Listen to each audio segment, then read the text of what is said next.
Hey Internet, it's me again, coming to you from behind this camera in front of this really ugly gray wall that is a really ugly gray because the guy who was here before me does not know how to pick really attractive colors in a wall.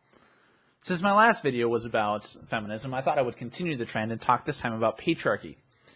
I've been running into several feminists on Twitter who are convinced that there's no real difference between men and women when it comes to innate characteristics. They obviously can't really deny that there are physical differences between men and women, this being a sexually dimorphic species, but apparently the idea that men and women could have different thought processes, different ways of reasoning, have different things that they view as more important in their lives, just kind of doesn't connect for them.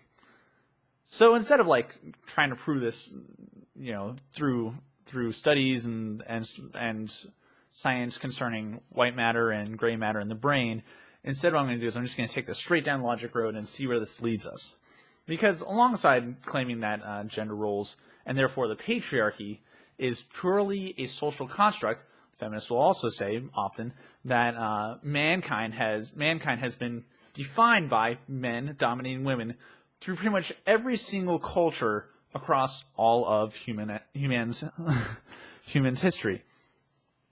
Now, the weird thing is, like, they're saying men and women are the same, but also one side has consistently dominated and stolen power from the other side for the benefit of their own gender.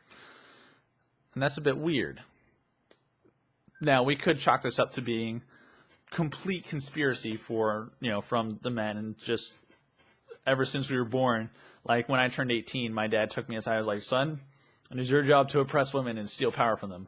That's kind of obviously a little bit ridiculous. So we have to say, oh yeah, it's just been, this single social construct that's been, going throughout all of human history. Which leads us to a problem, because there has to be an explanation behind it. And there are two that I could come up with. There are just two. One is that women are for their own oppression.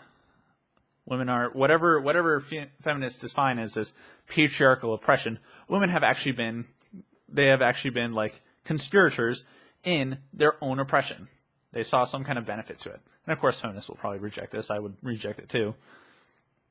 The other option, which is a little bit more sinister, is that because they believe, remember that men and women are pretty much the same mentally, is that just as men have been oppressing women, women have also been trying to oppress men.